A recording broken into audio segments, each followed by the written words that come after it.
Hola, hola, bienvenido nuevamente a Un Dilema Más, donde debatimos diversos temas y pues hoy hablaremos de nuestro tema favorito, que es la política. Y para ello tenemos hoy un invitado especial. Él es Andrit Goncalves. Él es un dirigente político de hace muchos años. Participó en el partido Nuevo Tiempo por mucho tiempo y hoy, bueno, apoya a María Corina a través de su partido 20 Venezuela. Entonces, bueno, bienvenido, Andrit. Hola Giancarlo, ¿cómo estás? Un gusto saludarte. Agradecerte por la invitación. Chévere, chévere, no, gracias a ti por aceptarla y bueno, y tener una conversación porque sé que estás al nivel para establecer una conversación. Además que tú vienes a estudiar la carrera de ciencia política, pero bueno, por situación país tuviste que salir del país por un tiempo. Sí, lamentablemente no pude culminarla, ¿no? Pero bueno, aprovecho además para felicitarte a ti, porque fuimos compañeros de estudio y tú lograste graduarte. Así que vaya mi felicitación. Vale, gracias. Bueno, Andrea, vamos a comenzar con la primera pregunta, que es la que está latente y es el tema de la postura que tienes tú ante la inhabilitación de María Corina. Mira, yo creo que tenemos que entender que no vivimos en un país donde existe Estado de Derecho. El proceso de, digamos, de inhabilitación a María Corina Machado no tiene ni siquiera un sustento, no tiene un juicio.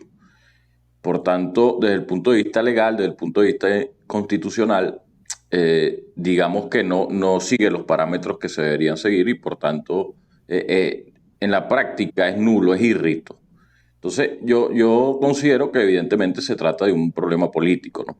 Al final del Claro. día, lo que está planteado es que ella logre inscribirse. Bueno, ¿y cómo se logra eso? Bueno, ella lo ha dicho muchas veces, esto es una cuestión de ejercer presiones, de no rendirse, de dar la pelea para finalmente concretar eso. Mira, yo creo que en Venezuela nosotros tenemos que estar claro que si bien este régimen establece las reglas de juego de la política, Sí. nosotros como opositores tenemos el deber de precisamente crear los escenarios donde nosotros podamos romper ese juego, por decirlo de alguna manera. Fíjate, las primarias en ese sentido fueron un ejemplo clarísimo de lo que estoy diciendo. ¿Qué se decía en ese? No sé si tú estuviste muy involucrado en el tema de las primarias, pero yo recuerdo que muchos políticos, muchos comentaristas, analistas políticos decían, no, bueno, esas primarias no se van a dar.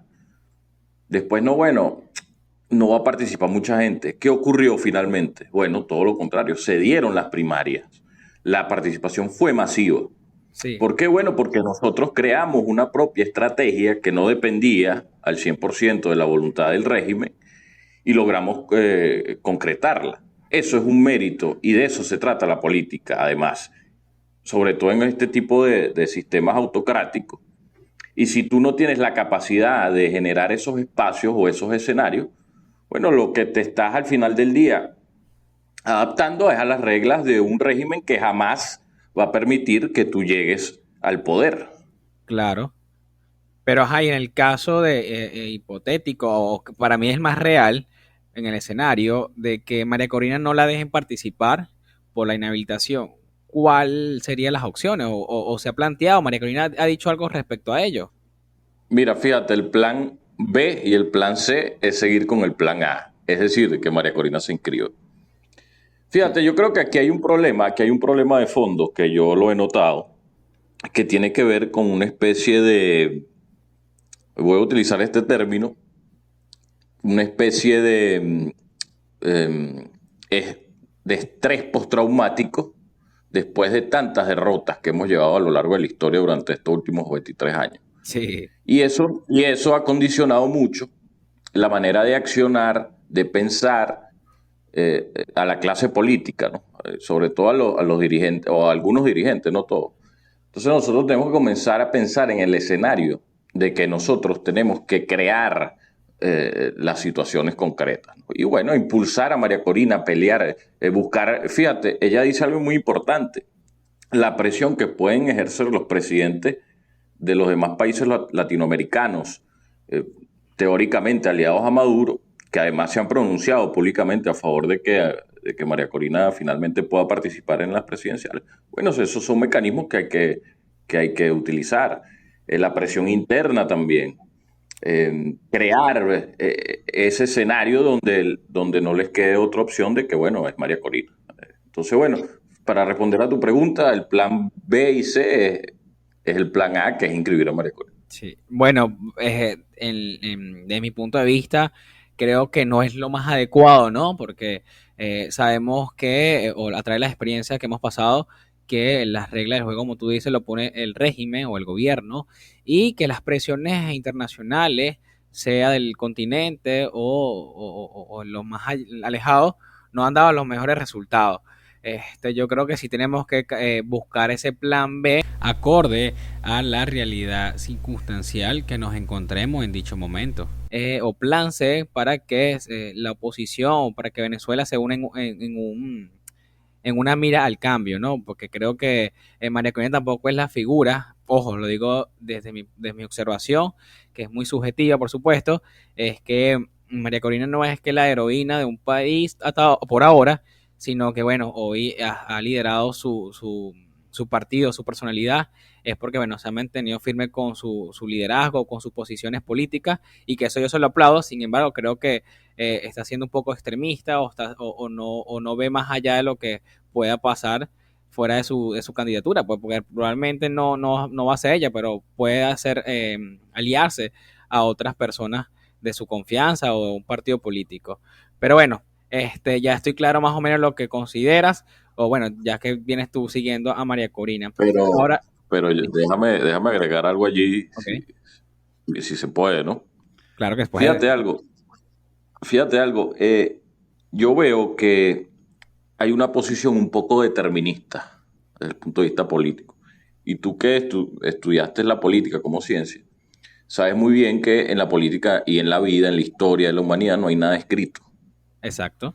Por lo tanto, todo proceso político, digamos que muchas veces no se puede predecir, de hecho, casi nunca se predice, se puede Exacto. predecir. Hay Entonces, escenario, hay bueno, escenario. la historia se construye, la política se construye.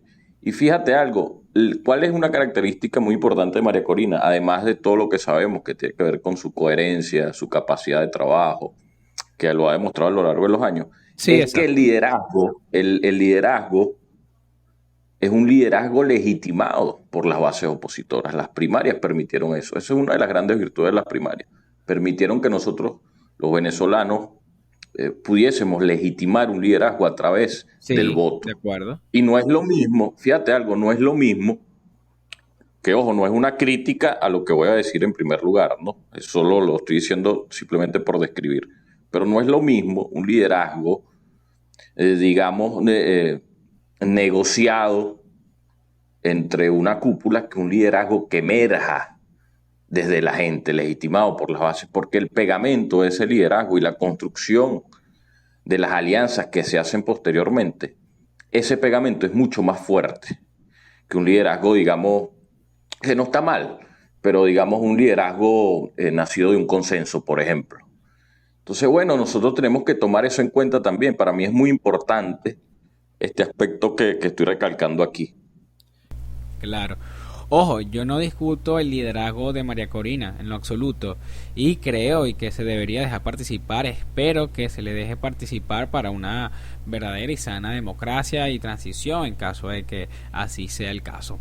Pero creo que debe tomar en cuenta otros escenarios, debe tener en cuenta esas posibilidades que son muy posibles y que pues le puede traer consecuencias negativas a ellas como al país, teniendo en cuenta que hoy ella representa una figura importante dentro de la política nacional como opositor al gobierno de turno, y que de una u otra manera está logrando unificar los criterios, los partidos, el grueso de la población venezolana a nivel nacional e internacional. Pues los que están fuera del país hoy creen que pues María Corina puede ser la figura de cambio, pero no podemos ocultar que está inhabilitada y pues que ella tiene que abrir espacio a otras oportunidades relacionarse con figuras que le permitan a ellas tener otras opciones, ¿ok? Ya sea apoyando, levantando la mano a otro participante, otro candidato, o sea, las decisiones necesarias que se haya tomar para el momento. Lo que sí es cierto es, bueno, pues que es la figura hoy en día, es la cabeza principal, y pues el G4 y los partidos de oposición tienen que estar claros de eso y tienen que darle el rol que merece o que tiene que tener hoy día, y no puede estar fuera de las decisiones ahora en día que muchos partidos la sacaron o la habían sacado, hoy está dentro, ¿no? Bueno, pero vamos entonces a la segunda pregunta, que es fundamental, que a mí siempre me ha hecho ruido. Tú como integrante o militante de hace mucho tiempo, yo quiero dividir esta pregunta en dos. Y es una, ¿qué función o qué papel ha jugado los partidos políticos en Venezuela en relación al poder político en Venezuela? O sea, por lo menos como opositor. Ok, ¿y la otra? ¿O Y la bueno, haces la después? otra, o sea, era respecto si esto tenía algún factor específico que el gobierno se mantenga en el poder. O sea, si estos partidos políticos tienen alguna relevancia o culpa que el régimen hoy se mantenga en el poder. Mira, yo creo que, porque yo estuve escuchando tus anteriores podcasts y estuve escuchando los invitados que tuviste, mi visión difiere mucho, porque yo creo que no se ha entendido la naturaleza del régimen. Nosotros no estamos hablando de que vivimos en un sistema democrático, estamos hablando de un sistema dictatorial, autocrático, donde las reglas del juego no están definidas. Yo te voy a poner un ejemplo concreto. En una democracia, los partidos saben cómo se llega al poder, es decir, a través de elecciones. Ok, Y en segundo lugar, saben, o el candidato que gane sabe, que va a poder ejercer ese poder sin que otra institución del Estado, otro poder del Estado se intrometa, ¿no? Más allá de lo que esté planteado en la Constitución. En Venezuela, fíjate, no ocurre eso y nos podemos remontar un poquito atrás en el tiempo. Lo primero, digamos que sí. Vamos a decir que yo gano una elección y soy proclamado por el CNE, pero fíjate que hay casos que no han pasado. Yo lo voy a desarrollar más tarde, pero te lo voy a poner una vez. Por ejemplo, no sé si te acuerdas de los 3 diputados de Amazonas por supuesto. que ganaron en el 2015 la Ajá, Asamblea Nacional. ¿Recuerdas que se metió el TCJ allí, es decir, el Poder Judicial secuestrado desde el Ejecutivo, porque eso es lo que exacto. existe? Poder Judicial, que es un brazo más del Ejecutivo. A través de una sentencia del TCJ, no reconoció la elección de esos 3 diputados. Ujú. De hecho, es tan así que hoy día ni siquiera la sentencia final existe por parte del TCJ. Pero mira, te estoy dando un ejemplo. En segundo lugar, la cuestión de, yo gano la elección, vamos a suponer, fulano de tal gana la elección, se respeta luego el ejercicio del poder. Bueno, fíjate que no. Exacto. Aquí hubo, por ejemplo, gobernadores donde le ponían un estado paralelo. Ajá. Y No hubo sé si te gobernadores acuerdas de que eso, no, ¿no? que por ejemplo, también hubo gobernadores, uno de ellos del partido PJ en Zulia, ¿no? Y no le reconocieron las elecciones, pues se le quitaron también al Bueno, gobernador fíjate, de... por ejemplo, Capriles en Miranda. Tú estás familiarizado con Miranda porque, bueno, estudiaste en Caracas y tienes amigos en Miranda. Cuando Capriles gana la elección, la gobernación, le Ujú, montan una gobernación paralela. exacto. Le van quitando recursos para que pueda ejecutar. No solo en Miranda, en el Zulia, donde la oposición ha ganado. Entonces, fíjate, nosotros no estamos en un sistema completamente democrático. O completamente Ajá. democrático, no, de ninguna manera democrático. Entonces, fíjate, estas dos reglas del juego, que son comunes y naturales y respetadas en una democracia, en Venezuela no ocurre. Entonces, ¿cómo tú juegas bajo esas reglas de juego? Bueno, es una gran pregunta. Entonces, ¿qué pasa? ¿Qué termina pasando? El régimen ejecuta estos planes, por supuesto inconstitucionales, fuera de cualquier tipo de legalidad, y termina afectando las gestiones de esos ya gobernadores, alcaldes o figuras que ya están en el poder. Y la gente termina viendo eso como un error o falta de gestión. ¿Entiendes? Sí. Entonces, bueno, eso evidentemente crea allí muchos problemas, ¿no? Y esto Ajá. sin mencionar la discusión política. Fíjate, ¿te acuerdas de Antonio Ledesma, alcalde de la alcaldía de Mayor? Fue electo en Sí. 2008, si no me equivoco. Le quitaron todas las competencias. Ujú. Antonio Ledesma terminó exiliado, ¿no? Sí. Entonces, fíjate, nosotros no vivimos en un sistema, digamos, donde las reglas de juego se respeten, lo que obliga, evidentemente, en este caso a la oposición, a adaptarse a eso, o en todo caso, Ajá. crear escenarios diferentes. Pero bueno, Exacto. entonces, bueno, lo que quiero decir es que no es tan fácil, no es tan fácil emitir juicios de valor y echarle completamente la culpa a la oposición. Ok. Ahora, ¿que han habido errores? Bueno, por supuesto que han habido errores, muchos, Ok. pero que yo considero que esos errores hayan de alguna manera fortalecido el chavismo en el poder, yo creo que no se entiende, porque además yo quiero remitirme un poquito a la historia. Fíjate, esto es una pregunta, Giancarlo, que yo me hago desde hace mucho, desde el 2015 más o menos me la comencé a hacer. ¿Por qué el chavismo es tan efectivo para mantenerse en el poder? Es una pregunta Exacto. y yo sé que tú también te la has hecho, ¿no? Por supuesto. Entonces, fíjate, yo te he hecho un cuento aquí porque eso fue una pregunta que me surgió a raíz no solo de la realidad del país, sino que una vez estaba hablando con una joven mujer, hace 6 años, 7 años. Digamos, ella no era política ni nada, simplemente una persona normal. Y yo estaba hablando con ella y ella me dice, y de verdad no quería hablar de política ni nada, no era el tema de la conversación, pero bueno, como estamos en Venezuela, se metió el tema. Y ella me dice, siempre, nunca se me olvida esto porque de verdad me impactó y después me llevó a cuestionar ciertas cosas. Ella me dice, fíjate, yo creo que Chávez es un genio. Y yo me recuerdo que me río y le digo, ajá, pero ¿por qué? Yo no creo que sea un genio, sino todo lo contrario, le digo yo. Ella me dice, no, bueno, porque por esto, por lo otro, porque se mantuvo en el poder bastante tiempo, además logró que su legado a través de Maduro funcionara, se va por ahí. Yo, bueno, estoy hablando de una mujer que no tenía ninguna militancia política, ni siquiera con el chavismo, era una joven mujer.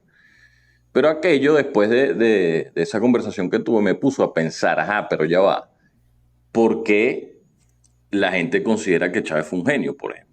Y además, ¿cómo ha hecho el chavismo para mantenerse en el poder durante tanto tiempo? Fíjate, entonces, bueno, tuve que remontar a leerme, ¿no? Para entender el Ok. fenómeno político venezolano. Yo creo que aquí, en primer lugar, se subestimó el chavismo desde que llegó, es decir, desde el 98 se subestimó a Chávez. ¿Por qué? Porque fíjate algo, hay una cosa que se llama el know-how, ¿tú sabes qué es esto? Sí. En español sería algo como el conocimiento de saber cómo hacer las cosas en la práctica, ¿no? Eso se adquiere, un ser humano lo puede adquirir a través del tiempo, a través de ensayo y error, o lo puede adquirir si alguien se lo enseña, ¿no? Yo creo que Chávez optó por la tercera opción. ¿En qué sentido? Cuando Chávez se acerca a Fidel Castro del régimen castrista, Ujú. fue en virtud de que ellos le dieran ese know-how de cómo mantenerse en el poder durante mucho tiempo, porque evidentemente Chávez jamás tuvo intenciones de dejar el poder, ni mucho menos era un demócrata. Entonces yo creo Claro. que la relación de cercanía con Chávez y el régimen castrocomunista tiene que ver mucho con esto. ¿Qué dio Chávez a cambio? Petróleo. Para los venezolanos, eso fue un regalo, es decir, estábamos regalando el petróleo, pero para Chávez lo que él estaba comprando era precisamente ese conocimiento.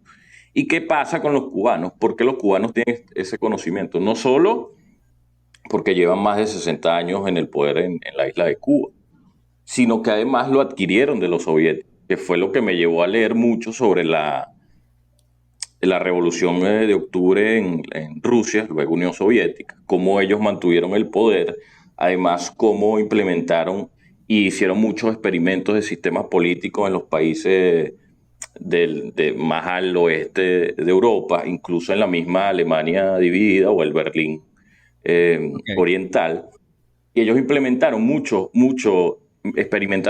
con control, dominación, diferentes esquemas de control político, etcétera, etcétera. Entonces, todo ese conocimiento, y ya voy a concluir, todo ese conocimiento se lo transmitieron a los cubanos y los cubanos a Chávez. Entonces, al final del día, ¿a qué nos enfrentamos nosotros? Yo creo que esto se subestimó mucho al final del día. Nos enfrentamos a más de 100 años de historia de know-how o conocimiento práctico de cómo mantener el poder. Ujú. Entonces, bueno, nosotros yo creo, fueron muy pocas personas las que alertaron esto. Sí, Yo, por ejemplo, puedo recordar a Oscar Llanes, yo no sé si tú lo has visto. claro, por supuesto. Eh, Carlos Andrés Pérez El lo mismo dijo en Calante su Pérez. momento, Sí, pero ya eran figuras, evidentemente, que poco o nada podían hacer más allá de decirlo, ¿no? Porque también por claro. una cuestión hasta biológica, de la edad, etcétera. Además, por el nacimiento de nuevos liderazgos, todo Sí. que son circunstancias naturales en la política. Bueno, Pero por ahí nace la raíz del problema y yo creo que nosotros nunca entendimos eso y subestimamos esencialmente el chavismo, ¿no? Pero es sí, un tema muy interesante, es un tema muy interesante. sí, Entonces, bueno, y entonces cuando se plantea con tanta facilidad, no, bueno, es que es culpa de tal líder, es culpa de un partido sí, político. Creo que no se está entendiendo absolutamente nada. De hecho, si todavía hay democracia en Venezuela, si todavía hay espacios democráticos en Venezuela, perdón, espacios pequeños, pero los hay. Por ejemplo, el caso de las primarias opositoras. Si todavía hay, es precisamente por los partidos políticos opositores. De hecho, la lucha en Venezuela tiene mucho que ver. Y si todavía el chavismo nos quiere eliminar, quiere decir que todavía estamos resistiendo. Bueno, es precisamente por la labor que han hecho líderes y los partidos políticos. ok. Bueno, esta línea de tiempo que tú haces, ¿no? Por lo menos para mí, Muy me hace. resumidamente, ojo, Giancarlo, porque yo sé que no nos podemos extender mucho, muy No, no, resumidamente, claro, pero no, es un pero es tema muy importante lo que profundo e mencionas. interesante, además. Pero lo que te quiero Sí, sí, mencionar es que esta línea de tiempo que es importante que mencionas y que no se puede resumir más, es que tú estás diciendo que el gobierno pone las reglas, ha quitado a los candidatos, a los diputados electos en un estado por a través del TCJ. Le quitó la correcto, gobernación a Andrés Velázquez, que fue electo. correcto. Ajá. Y viene haciendo miles de cosas, o sea, una cuestión. Y hoy inhabilitó una vez a María Corina, la inhabilita nuevamente para que no participe en estas elecciones. Y lo que te repito nuevamente, cómo a través de la historia, que tú dices, bueno, parte de la ciencia política es la historia, porque no podemos ver hacia adelante, sino tenemos que ver hacia atrás. Entonces me pregunto cómo puede sostener tan férreamente que el plan ABC sea que ella sea la candidata absoluta cuando vemos que la situación no está nada sencilla, el tablero de juego está bastante complicado y creo que ella tiene que cambiar ese discurso. Entonces, bueno, porque ella no representa nada más a un grupo de personas, va a representar a todo un país, porque sea la oposición o no, porque muchas personas se sienten inconformes estando trabajando o se sienten identificados con los partidos políticos que son la gran mayoría, pero tiene una esperanza y esta esperanza se la está creando o la está formando María Corina, pero no porque tenga el liderazgo, no porque ella sea bonita o no, sino porque simplemente ven una oportunidad, ven algo diferente en ella y que puede actuar de la manera más racional o más idónea para salir de la manera pacífica que todos deseamos de esta calamidad que estamos viviendo en Venezuela hoy día. Y no podemos ocultar que los partidos políticos o los líderes de la oposición venezolana tienen un gran nivel de responsabilidad en el fracaso que hemos llegado, porque han sido parte del problema y no de la solución. Y para mencionar a uno, porque son varios, es Caprile Radowski, a pesar de que no se quiera asumir. Entonces, bueno, ¿qué piensas respecto a ello? Bueno, mira, tú dices allí cosas muy ciertas. No es, fíjate que yo identifico el primer problema como la subestimación hacia el chavismo. Y Totalmente. la subestimación parte precisamente del desconocimiento de la naturaleza del problema. Y que bueno, por ahí ya eso es culpa de la oposición, si se quiere, por haber subestimado, ¿no? Pero eso ha ocurrido a lo largo de la historia. Uh-huh. Ahora, fíjate, aquí hay que recordar, yo te voy a poner un ejemplo. Voy a volver a la Asamblea Nacional 2015, que fue muy criticada, de hecho, y es muy criticada. Totalmente. Pero pero fíjate cuál es el problema del tema, ¿no? Porque yo creo que también es parte de que nosotros tenemos que investigar más, familiarizarnos más con las leyes, con la Constitución, para entender lo que pasó allí. Fíjate, en el 2015, por ejemplo, la gente desconoce cómo es el proceso de constitución de leyes de este país. Tú lo sabes, por supuesto, pero mucha gente desconoce eso, el proceso de constitución de leyes del país. Cuando tú te lees la Constitución, tú estás claro de qué depende de que finalmente se apruebe una Claro, ley. al final depende del No presidente. depende, mira, fíjate, yo lo voy a resumir. No depende nada más de la Asamblea Nacional. Claro, Fíjate, la ley se discute en la Asamblea Nacional en primera discusión. Luego va una segunda discusión, correcto. claro. ¿Qué pasa luego en la segunda discusión? Tiene que ser aprobado por el Se la presidente. manda el presidente de la República, que debe firmarla. En caso que esté en desacuerdo con algunos artículos, el presidente la devuelve a la Asamblea Nacional con las observaciones. El Ujú. presidente de la República la devuelve a la Asamblea Nacional con las observaciones y se hacen las modificaciones que la Asamblea considere. Si eso no ocurre y tanto el Ejecutivo como el Poder Legislativo están en esa diatriba, se recurre al Tribunal Supremo de Justicia, es decir, al Poder Judicial. Ujú. ¿Qué pasa en la práctica? El Poder Judicial, como lo dijimos al principio, es un brazo más del Ejecutivo, porque no hay independencia de poderes. Claro. Entonces el juego, desde ese punto de vista, estaba trancado. Entonces la crítica era, no, pero es que la Asamblea no hace nada. Bueno, pero es que no No, hace nada porque no puede hacer nada. no, Fíjate, pero porque fue el diseño que Aldri, decidieron los escúchame, constituyentistas del ya va. 99, pero para terminar, Ok, fue el diseño que definieron los constituyentistas de 1999, bajo qué espíritu debería manejarse el país, la constitución y el sistema político venezolano. Fíjate, por ejemplo, en España, yo te voy a poner un ejemplo, en España el Parlamento aprueba la ley y no tiene que consultarla con más nadie, ni con el rey, ni con más nadie, ¿no? Pero en Venezuela, en este caso, el hecho de que las leyes dependan de los otros poderes del Estado, porque lo que sí. se quería era, en cierta manera, una cooperación, ¿no?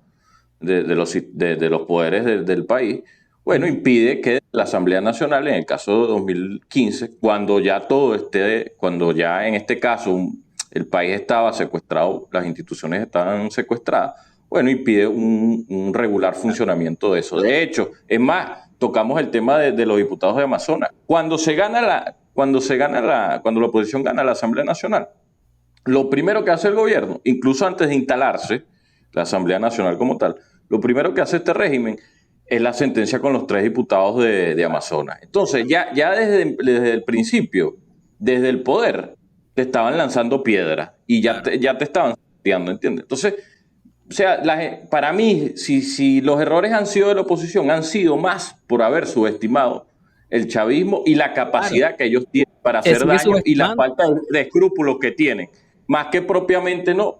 Porque es la verdad, ahora fíjate, yo aquí no puedo decir cosas porque para que la gente lo entienda, ojalá no sé si de repente desde afuera nos escuchan. Pero, por ejemplo, yo aquí no me tengo que autocensurar en muchas cosas que quiero decir, porque esto Claro. se va a hacer público, ¿no? Pues esto es un programa, un podcast. Entonces, bueno, no puedo responder a ciertas preguntas, lamentablemente, porque corro el gran riesgo de Bien. terminar, por ejemplo, preso. Y tú sabes que esto es verdad. Sí, Entonces, bueno, para que la gente tenga noción del sistema en que vivimos realmente, ¿no? Y esto ocurre aquí y ocurre en la televisión, ocurre en la radio, ocurre en muchos podcasts, porque al final del día, tanto tú como yo estamos en Venezuela y sabemos que hay consecuencias si decimos ciertas cosas. vale. Mira, Andri, para cerrar el tema, porque creo que se extiende mucho, es que iba a decir dos cosas importantes. Una, cuando en la Asamblea de 2015 no, ellos no se lo esperaban que iba a ganar. Primer punto. Porque estuve en las elecciones con el partido de PJ y La ellos oposición no esperaba no un esperaban. resultado tan Entonces, grande, cuando ellos tan llegan al grande. poder, cuando llegan al poder legislativo y con ese máximo número que históricamente ha sacado, porque la población venezolana no participa mucho en las elecciones legislativas, ellos no se lo esperaban. Y menos que tuviesen la mayoría absoluta. Y no sabía qué iban a hacer. O sea, no se te prepararon para ese escenario. Y es lo que digo hoy con María Corina, no se prepara para otros escenarios. Segundo punto, el, los ciudadanos, porque no me gusta decir pueblo, los ciudadanos venezolanos, cuando votaron por esa asamblea de 2015, no votaron para que legislara, no votaron para que cambiaran las leyes, votaron por un tema emocional para que pudiera hacerle contrapeso o sacar al gobierno, que obviamente no era fácil, no era una tarea sencilla. Yo creo que a través de la asamblea no se iba a lograr, pero no se hizo las tareas. Es más, yo previamente a eso hablé con ciertos abogados y se dijeron, la tarea está muy difícil y no están preparados. Entonces, bueno, es un tema que crea bastante dilemas y bueno, entonces hoy creo que los líderes, eh, para mí, la tarea le quedó muy grande. Pero bueno, vamos a pasar ahora al tema del Esequibo, que tú vienes trabajando, vienes estudiando y quiero saber tu opinión respecto a ello. ¿Qué piensas tú con respecto al Esequibo, respecto al tema gobierno Esequibo? Es de nosotros, lo perdimos, sigue siendo de nosotros. ¿Qué piensas? Sí, no, el Esequibo evidentemente es de nosotros. Okay. La razón histórica y legal la tenemos. Hay que recordar que el Esequibo es parte de lo que era la Capitanía General de Venezuela, que era nuestro territorio en la época colonial, ¿no? Por tanto, eso se mantuvo así hasta la independencia. De hecho, ahí se aplicó un criterio a través de Simón Bolívar, con además los demás países que lograron la libertad en la época, Colombia, Ecuador, Perú, que fue el criterio de iuti possidetis iuti, es decir, que cada nueva república iba a mantener su territorio, ¿no? Tal como tenía en la colonia, ¿no? Esto se hizo en virtud de precisamente evitar que estas nuevas repúblicas nacientes comenzaran a irse a las armas para definir sus delimitaciones territoriales. De hecho, fue una jugada política magistral desde mi punto de vista. Okay. Ahora bien, ¿qué ocurre luego de la independencia? Bueno, los ingleses, ya su colonia ya siendo Guayana, porque fíjate, hay que decir algo. La Guayana pasa a ser inglesa en 1814, porque antes era holandesa. Holandesa, claro. ¿Por qué Holanda? ¿Por qué la pierde Holanda? No es que, bueno, sí, la va perdiendo y eventualmente se la entrega al Imperio Británico. ¿Por qué? Bueno, porque esto tiene que ver mucho con las guerras napoleónicas que estaban en esa altura desarrollándose en Europa. Esto lo vimos, yo me acuerdo que lo vimos en historia, ¿no? Que además es muy interesante, ¿no? La Revolución Francesa, luego la guerra napoleónica, etc. Entonces, bueno, los ingleses se percatan a través de un señor llamado Robert Schomburg de que hay mucha riqueza en la parte oeste del río Esequibo, que es donde está nuestra frontera desde la época de la Capitanía General de Venezuela. Al oeste del Esequibo. Se escucha unos ladridos bastante fuertes. Ya me copio. Sí, pero se escucha bastante fuerte unos ladridos. Ya va. Mira, tranquilo. Lo que sí quiero preguntar también. Entonces, fíjate, entonces tenemos allí la cuestión de todo lo que está al oeste del río Esequibo es de nosotros. Eso estaba delimitado y reconocido además por el Imperio Británico. A través de este señor Robert Schomburg, que era un explorador prusiano, no británico, pero estaba al servicio de la corona británica, él viene hasta la zona que se conoce como el Esequibo y comienza a percatarse que hay mucho oro allí. Además, permite que el territorio de Guayana británica tuviese acceso a la desembocadura del Orinoco. Por tanto, eso era muy importante para Inglaterra. Entonces, bueno, él comienza a delimitar líneas cada vez, o a dibujar, mejor dicho, líneas en un mapa cada vez más al oeste del río Esequibo, es decir, ya parte de nuestro territorio. Y bueno, y aparte de eso, la corona británica a través de su colono va impulsando que esos colonos se establezcan cada vez más al oeste del Esequibo, más allá del río Esequibo. Entonces, bueno, ahí se comienza, esa es la actitud de parte de la corona británica y las justificaciones que ellos dan. De hecho, esa es la justificación que se utiliza en el laudo arbitral de París, las líneas de Schomburg, que evidentemente no tiene ningún criterio histórico ni legal, simplemente él, por intereses económicos, la percepción de una. El Imperio Británico comenzó a dibujarlas en un mapa cada vez más a la izquierda o al oeste, si se quiere, Claro. que es lo que hoy conocemos como, o lo vemos en los mapas, como zona en reclamación. El laudo arbitral de París, bueno, permitió precisamente que esa voluntad de parte de la corona británica de apropiarse de ese territorio, bueno, utilizaron ese laudo para justificar, ¿no?, esa acción evidentemente violatoria del derecho internacional y de cualquier tipo de concepto histórico o político que pueda justificar que eso les Claro, pertenecía. pero bueno. Una pregunta. Ahora, eh, fíjate algo. ajá, Pues ocurre lo del Acuerdo de Ginebra, eso es muy importante porque nos da además una herramienta diplomática para que nosotros pudiésemos volver a discutir en el ámbito internacional y argumentar además de que evidentemente ese territorio nos pertenece por historia y legalmente es así y legítimamente es nuestro. Ahora, ¿qué pasa hoy día? Yo creo que ¿lo perdimos o no lo perdimos? Bueno, ok, déjame comenzar primero por lo del referéndum, porque para mí es importante, ¿no? Yo creo que lo del referéndum es una fantochada, una puesta en escena para que desde el poder se delegue finalmente la responsabilidad de que es precisamente defender y recuperar en todo caso lo que es de nosotros. Porque fíjate, ellos están utilizando ahorita el argumento de que no, es que es la Exxon.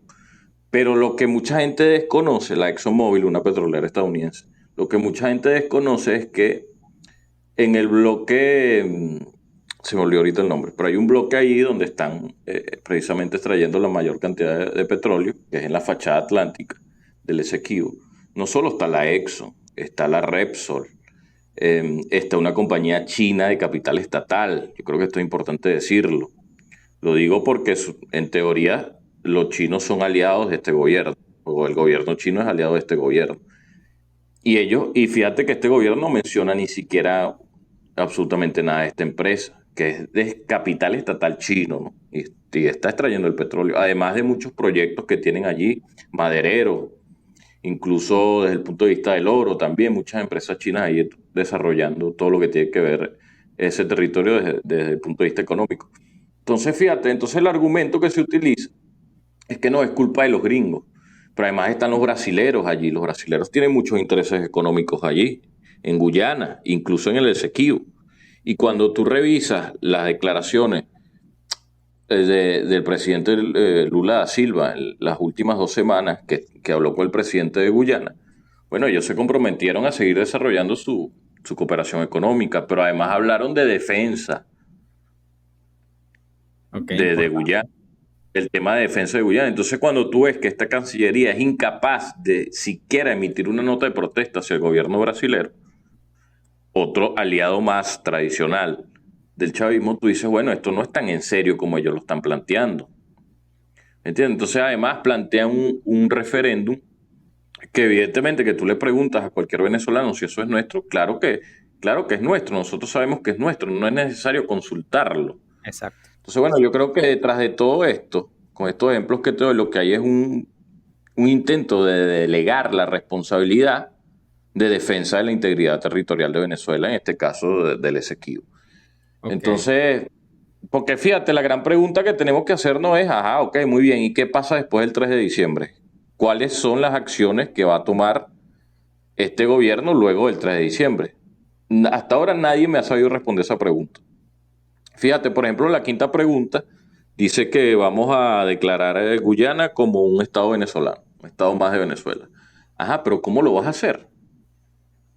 Otra Exacto. cosa que mucha gente desconoce, fíjate, en el Esequibo viven aproximadamente 130.000 guyaneses. Yo digo guyaneses porque ellos se consideran así. Ujú.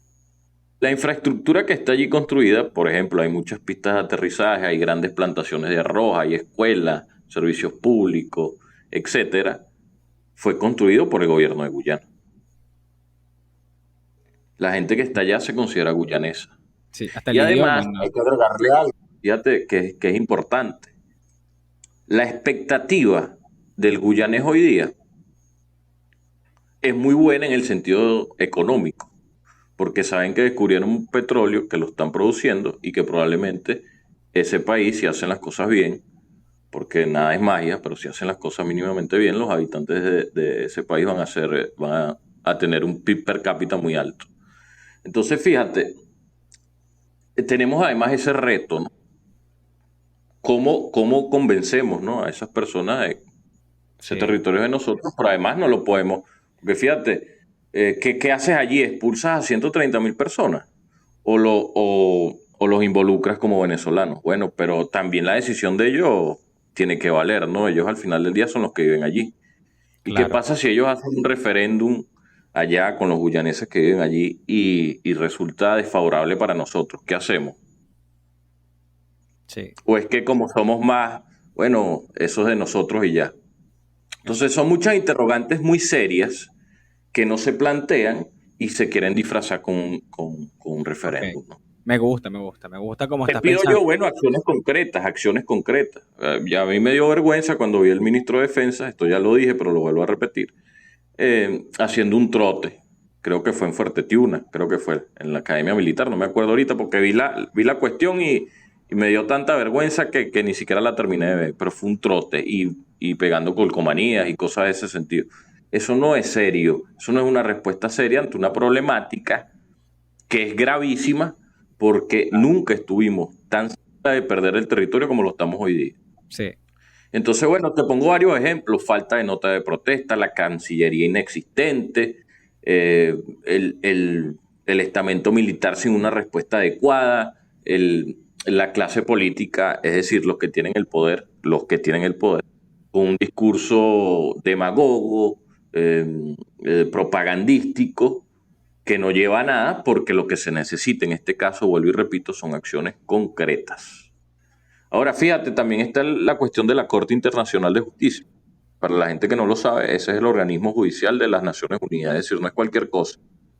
Ellos, y además lo hacen, creo que es la tercera pregunta, lo que intentan hacer con el referéndum es que la gente diga que desconoce eso. Ok, está bien, lo desconocemos, pero ¿y después? ¿Qué pasa si esa corte toma una decisión a favor de Guyana? ¿Qué hacemos con las preguntas del referéndum? No la vamos a tener que comer. Lo que sí, se debería hacer era precisamente ir al tribunal, hacer una memoria histórica de por qué y explicar por qué eso es de nosotros, como yo lo hice aquí muy resumidamente, porque tenemos la razón histórica y legal, y defender nuestros intereses. Es una oportunidad de que además el mundo conozca por qué eso es de nosotros y no de los guyaneses. claro. Pero no, Aunque, entonces se niegan rotundamente. Entonces me parece una gran, lo que al final del día me parece es que hay una gran operación de propaganda para delegar la responsabilidad de los claro, actores que tienen que precisamente definir la defensa del Esequibo. Y al final del día, bueno, sí, yo creo que el riesgo es enorme que lo perdamos, pero es mucha de la responsabilidad es precisamente de los que están ahorita en el poder, pero además de Hugo Chávez. Porque voy a claro. recordar unas declaraciones que él dio en el 2004 cuando fue a Georgetown, a la capital de Guyana, cuando dice, bueno, el gobierno venezolano no se va a interponer ante cualquier proyecto de desarrollo que el gobierno guyanés quiera impulsar en su territorio. Imagínate, como presidente de la República, lo que yo estoy diciendo es que, bueno, yo entregué eso, es una verdadera Sí, vergüenza y una lástima y da tristeza porque al final del día, como venezolanos, tenemos sentido de pertenencia, ¿no? claro. Una pregunta, entonces, considero que tu posición al participar el día 3 hacia el referéndum es no, ¿no? O sea, invitas a no No, participar a ello. cor- correcto, no participen porque Ok, primero no resuelve ningún problema y segundo se trata de una gran campaña de manipulación y de delegación de responsabilidades. ok, chévere. No, me gusta. Bueno, aquí creo que si vamos por la misma línea de la percepción del tema del Esequibo. Yo sí creo, también soy escéptico en este tema, creo que creo que lo perdimos, sin embargo, bueno, sí hay una pequeña posibilidad y no creo que sea con este gobierno de seguir luchando por ello porque no podemos descansar, porque es parte de nosotros, como tú dices, históricamente, y todo el mundo lo sabe, ellos lo saben, simplemente, bueno, hay intereses y ellos tampoco van a querer dejar perderlo tan fácil. Claro, Entonces, bueno, fíjate, para agregar algo ahí, ellos están proyectando que en el 2025 estén produciendo 700.000 barriles diarios. imagínate, 700.000 barriles diarios implica que se van a convertir en el primer país productor de petróleo per cápita. ¿Por qué? Porque allá existen 700.000 guyaneses. El segundo país que le sigue per cápita, per cápita. El segundo país que sigue en esa lista es Kuwait, o Kuwait, país del Medio Oriente. Entonces, bueno, las perspectivas económicas para los guyaneses son muy buenas. Sí. Entonces, bueno, hay miles de intereses allí, pero no solo de Guyana, es que los brasileños están allí, los chinos también, los estadounidenses, por supuesto. Entonces, bueno, es un tema muy complicado, pero insisto, se trata de identificar la raíz del problema para luego poder hablar claramente y además identificar las responsabilidades. Claro. Una pregunta, Históricas. una pregunta que me hizo recordar ahorita, recuerdo que leí un momento que Fidel Castro, en su tiempo de vida, hace unos 30, 40 años, él mencionó que ese territorio le pertenecía a Guyana por el tema político, pues, porque en ese tiempo Venezuela no tenía buenas relaciones con Cuba o el gobierno. Y hoy, ¿cuál es el discurso de Cuba en respecto al territorio? Bueno, Cuba ahorita, en estos últimos meses, está completamente callada. Pero ahí hay que explicar la relación histórica de Cuba o del régimen cubano, castrista, con el gobierno guyanés a lo largo de la historia. ¿Qué pasa allí? ¿Qué pasó allí? En 1970 y en la década de los 70 del siglo pasado, Cuba estaba aislada dentro de Latinoamérica. Porque si bien recordarás, la noción o el principio de la doctrina Betancourt era que país no democrático en Latinoamérica fuese aislado, ¿no? ¿Recuerdas eso, no? Sí. Lo de la doctrina Betancourt. Bueno, ¿qué pasa? El primer país en 1971, creo que fue, no, un poquito más allá. Entonces no recuerdo bien, discúlpame, no recuerdo bien la fecha. Pero el primer país de Sudamérica que estableció nuevamente relaciones diplomáticas con Cuba fue Guyana. Y fíjate qué pasó. Cuba en esa época se involucra en la guerra civil angolana en África. Y ellos utilizaban las pistas de aterrizaje de Guyana para reabastecer los aviones cubanos que llevaban tropas para Angola. ¿Se entiende esto, no? Entonces la relación entre Guyana y Cuba viene desde hace mucho tiempo.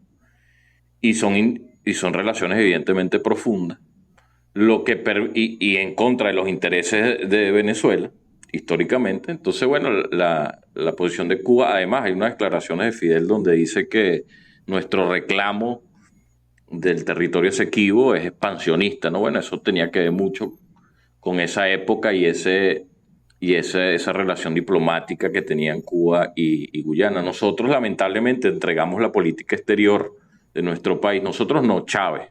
Chávez entregó la política exterior o el diseño de la política exterior de nuestro país a los cubanos. Exacto. Y bueno,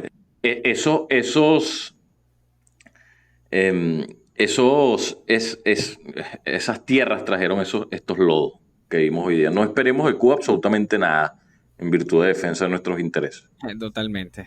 Bueno, quería saber esa opinión porque sí sé que obviamente, como tú dices, el gobierno de hoy tiene una relación estrecha con el gobierno, pero siempre a beneficios de ellos y no al de nosotros. Bueno, disculpa que te interrumpa. ¿Tú sabes qué llegó a decir Chávez, vivo, presidente de Venezuela, en relación a Cuba? Lo dijo muchas veces. ¿Te acuerdas que él se lanzaba sus peroratas a los ciudadanos, etcétera? Él llegó a decir, por ejemplo, que es algo escandaloso, verdaderamente escandaloso. Él llegó a decir que Cuba y Venezuela eran una sola nación. Él llegó a decir que el gobierno cubano y el gobierno venezolano eran uno solo. Sí, recuerdo, sí lo escuché.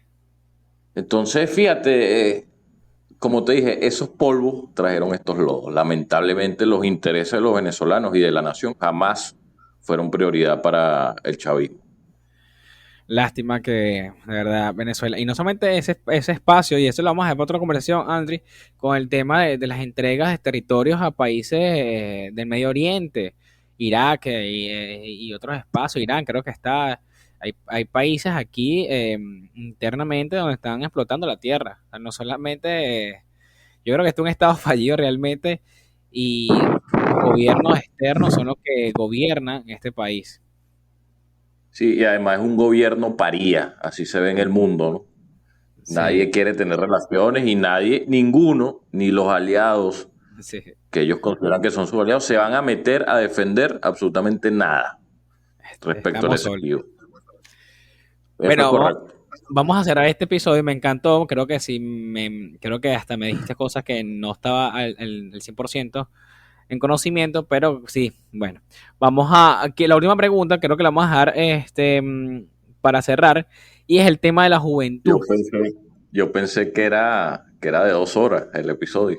No, no, vamos a, después hacemos otro episodio, vamos a hablar sobre otros temas en relación a política y vamos a hacer un poco más exhaustivo. Pero ahorita hay dos cosas que me llaman la atención y creo que es importante. Uno es el tema de la juventud y el divorcio que tiene con la política. Entonces, creo que es fundamental porque creo que Venezuela es un país muy joven y creo que si no participa o no se le hace llamado a esa juventud, estamos haciendo mal.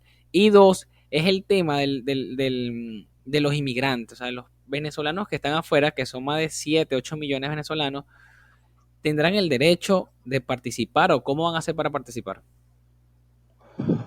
Bueno, voy a comenzar por la segunda. Bueno, eso es parte de la lucha, ¿no? De conseguir que precisamente los venezolanos que están afuera, aunque fíjate algo, el cálculo que hay realmente es que de esos 7 millones, 3 3 millones son los que tendrían posibilidades de votar por la edad, básicamente por la cuestión de la edad, ¿no? Eh, entonces, bueno, digamos que la mitad. Bueno, eso es parte de la lucha. Como te dije, no podemos ser deterministas en esta lucha. Entonces se trata de ir presionando, conquistando cada uno de nuestros objetivos y nunca rendirnos, porque si la historia nos demuestra algo es precisamente eso.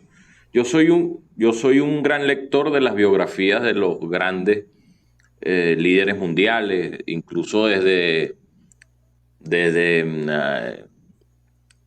Napoleón Bonaparte, por ejemplo, incluso un poco más atrás. Y si algo tienen en común es la capacidad que ellos tenían de precisamente ante la adversidad crecerse, ¿no? Y creer con convicción en lo que estaban planteando. Entonces, bueno, eso es lo que nosotros tenemos que hacer. Yo sé que en Venezuela, debido a los problemas que hemos tenido, nos hemos visto bastante afectados.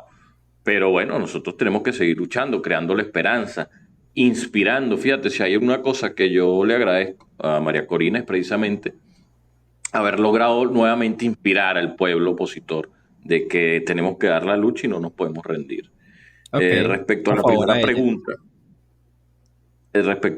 pregunta, yo también noto, y yo creo que es muy evidente, la cuestión del divorcio de la juventud hacia la política. Ahora, fíjate, el problema es profundo, las raíces son profundas. Yo, en primer lugar, diría que el joven venezolano, lo primero que no tiene es expectativas de vida en este país.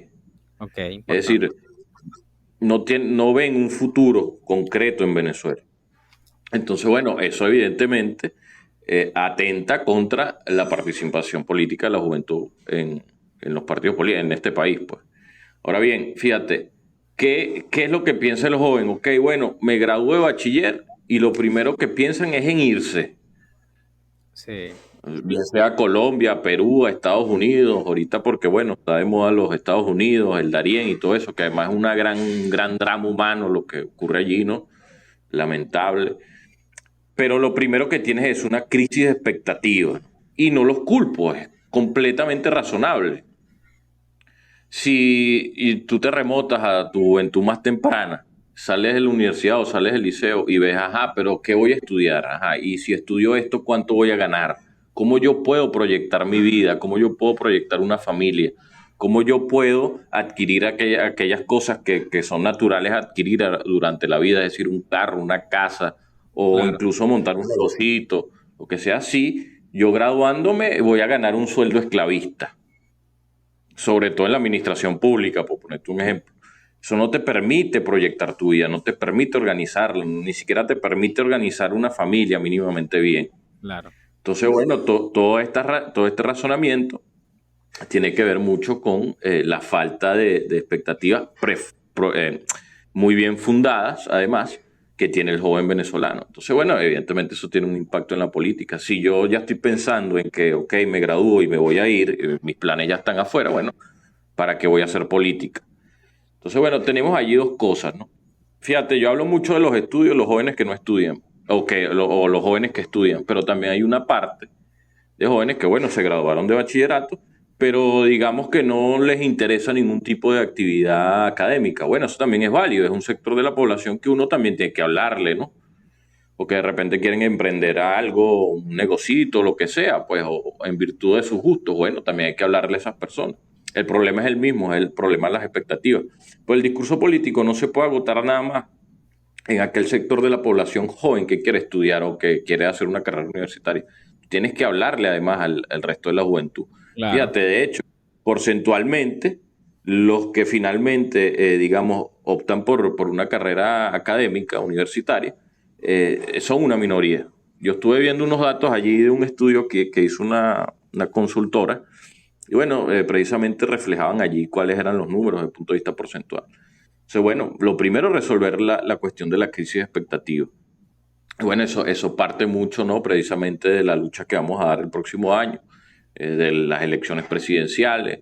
eh, También dibujarle a los jóvenes venezolanos que aún están aquí, incluso a los de afuera, que hay muchos que están afuera y yo sé que hacen mucho sacrificio, demostrarle que sí podemos construir un país donde sus sueños y sus proyectos de vida puedan ser, digamos, concretizados. Bueno, hay que impulsar precisamente eso, ¿no? Y hablarles, hablar con sinceridad. Yo creo que, fíjate, nosotros dentro de toda nuestra tragedia tenemos ahorita una oportunidad de crear el país que nosotros queremos crear. Me gusta. Porque estando todo destruido, como lo dejaron los chavistas o este gobierno, bueno, tenemos precisamente la oportunidad de crear casi desde cero el país que nosotros queremos construir. Y yo creo que Sí, eso es muy importante. Ahora, construir ese país requiere de todo, ojo, requiere de todo. sí. Requiere además de discusiones sinceras del país que queremos. Requiere además de buscar y concretar finalmente la institucionalidad, porque tú lo sabes muy bien, si cuál es la clave de los países desarrollados o una de las claves más importantes.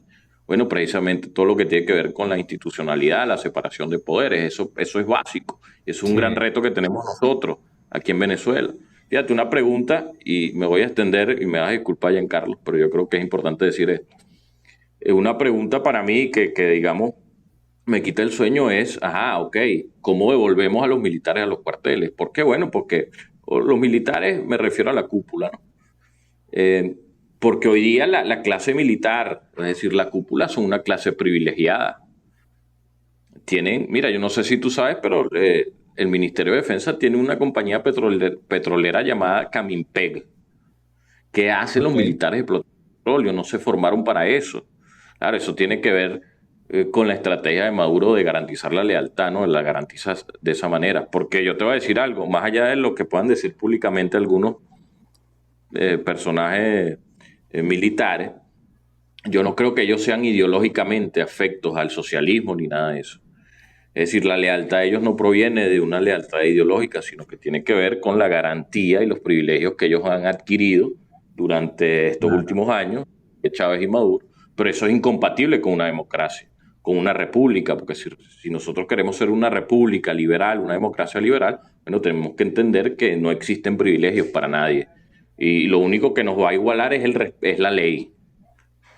Y una ley que no iguale a todos, bueno, no es una ley liberal, no es una ley republicana. ¿Me entiendes? Una ley que establezca privilegios, bueno, va en contra de los principios democráticos, republicanos, etcétera. Entonces, bueno, ese es un gran reto que tenemos, desde mi punto de Claro. vista.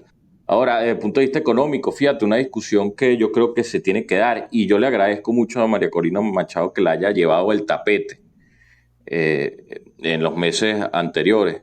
Lamentable, bueno, me pareció importante porque es la primera vez que yo escucho una candidata presidencial diciendo esto, que es lo siguiente, la privatización de PDVSA. Bueno, hay que dar esa discusión, hay Sí. que dar esa discusión. ¿Estamos de acuerdo? ¿No estamos de acuerdo? Yo estoy de acuerdo con la privatización del petróleo. Yo escribí un ensayo, Giancarlo, en el 2015, imagínate, donde expresaba en el 2015, que nadie ni siquiera se le ocurrió hablar de esto, que donde yo expresaba la necesidad de privatizar la industria petrolera. Un ensayo, son 3 paginitas, donde yo esgrimía de por qué se debería hacer. Por supuesto, esto daría para otro podcast, ¿no? Y de verdad no quiero adentrarme en este tema porque es larguísimo, es complejo, pero son discusiones que hay que darse. Y en la medida que nosotros generemos estas discusiones, ¿cuál es el modelo económico que vamos a adoptar para el país? Bueno, todo eso va a apuntalar precisamente a que nosotros logremos tener discusiones de altura política que van a terminar afectando la manera de cómo los jóvenes, afectando positivamente la manera de cómo los jóvenes ven la política y además cómo se pueden proyectar en el país que podemos construir. Pero todas esas discusiones hay que darlas y hay que darlas con sinceridad. Aquí hay que hablar de liberalismo. Y desde el punto de vista ideológico, no me refiero tanto desde el punto de vista ideológico, sino que además es lo que funciona en el mundo. Nosotros tenemos que adoptar economía de mercado. Sí. Después, bueno, se discutirá hasta qué, porque en realidad lo que se discute en la academia hoy día, en los países serios, es hasta qué grado, ok, sí, todo el mundo reconoce el libre mercado, pero hasta cuál es el grado de intervención del Estado, si es moderado, si es mínimo, si es un poco más alto, un poco más bajo. Eso es en realidad la gran discusión que hay en la academia de los países serios, porque nadie discute socialismo, eso es una página pasada donde ya se demostró que no funcionaba. Entonces, bueno, son discusiones que hay que dar para que precisamente los jóvenes entiendan de que nosotros sí podemos construir un país diferente, donde finalmente nuestros sueños se puedan concretizar.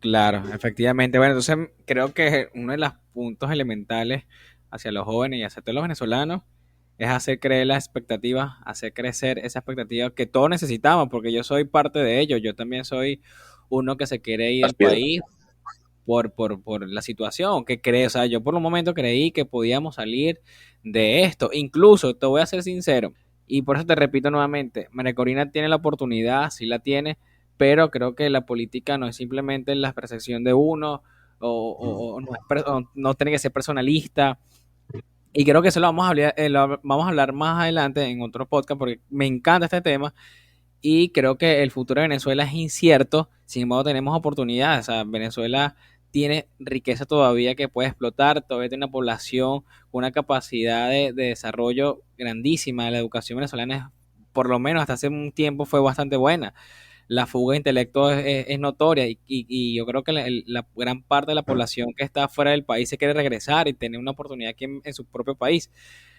Pero bueno, sí, las expectativas hoy están por debajo de lo que se espera o lo que uno quisiera y la mayoría queremos irnos. O sea, tú estuviste afuera y hoy viniste porque crees que Venezuela se puede recuperar, crees que María Corina tiene la oportunidad y bueno, hay que apoyarla. Yo la apoyo, sin embargo, creo que no voy a estar de acuerdo con posiciones extremas o que puedan suscitar nuevamente a cometer errores, así como, por ejemplo, no hemos hablado de y que no lo vamos a hablar, pero sí lo vamos a mencionar, es a Guaidó. Guaidó tuvo en su momento la oportunidad, tuvo la capacidad, tuvo el poder de convocatoria, tuvo el apoyo internacional y el apoyo de todos los partidos políticos.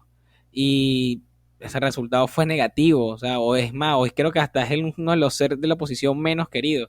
Entonces, bueno, lamentablemente por malas decisiones, tampoco es que era fácil, pero bueno, le tocó a él. Entonces, bueno, yo creo que lo podemos hasta aquí, Andri. Y de verdad me gusta. Creo que vamos a hacer unos cuantos más episodios de política, pero digamos, puntos específicos para no extendernos tanto y bueno, publicarlo más adelante.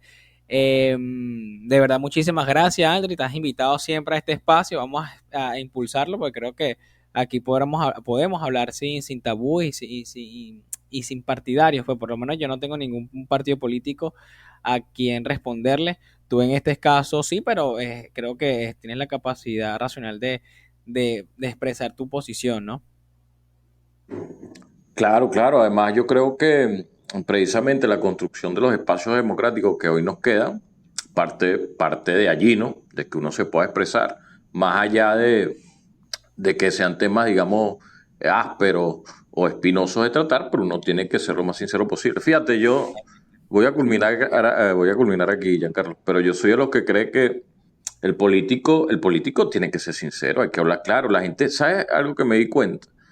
Me he dado cuenta que la gente, el pueblo venezolano, los ciudadanos están cansados de la mentira, de que los engañen. Hablarles claros a la gente, hablar de la verdad, y yo creo que eso es un gran paso que vamos a darnos. Ahora, también agregaría algo ahí en virtud de lo que dijiste. María Corina es la líder legitimada por el Sí, pueblo opositor venezolano, pero el trabajo no es de ella nada más. Se trata totalmente, de que exacto. todos aportemos nuestro granito de arena, ¿no? Los partidos políticos, los militantes, el ciudadano Claro. común. Fíjate, yo me di cuenta algo, porque yo trabajé en las primarias, ¿no? Y lo viví en carne propia y noté algo muy importante, la participación espontánea de la gente, no solo desde el punto de vista del voto, sino además en la ayuda, con los testigos, todo lo que tenía que ver con la logística, llevarle un arepito, un pan, un juguito. Eso lo hizo la gente sola. Chévere. Que es algo que de verdad me impactó, porque normalmente los procesos políticos opositores, o las elecciones, mejor dicho, dentro de la oposición, bueno, los partidos se encargan en gran medida de la logística, de conseguir, Sí. y aquí fue un poco diferente, no vi mucha participación. De hecho, además noté en ciertos sectores que además la gente se quedaba a visualizar el proceso de escrutinio, ¿no? Es decir, esto ya cuando finaliza la votación, que Ujú. se cuentan los votos, bueno, ese es el proceso de escrutinio. La gente que no tenía nada que ver con partidos políticos, ni les Claro. interesaba la política, bueno, allí hasta las 10 de la noche, 10 y media, 11. Entonces, bueno, sí hay cultura política venezolana por parte de la ciudadanía, y yo creo que es un reto, pero además va a ser una realidad que nosotros logremos concretar verdaderamente un gran movimiento nacional, encabezado por supuesto por María Corina Machado, pero que terminará rescatando la libertad y la democracia para este país. Chévere. Me Bueno, y encantó. Giancarlo, agradecerte por la oportunidad de estar en tu espacio, Siempre desearte invitado. el mayor de los éxitos. Yo sé que con sacrificio, con trabajo, uno logra las cosas, y tú además tienes mucha capacidad. Y bueno, en la medida de lo posible, cuenta conmigo para participar y ayudarte en lo que pueda ser útil. Vale, Así que bueno, excelente. hermano, Bueno, un muchas gran gracias. abrazo. Cuídate, pues eso es todo hasta ahora. Cuídense todos. Gracias. Hasta luego.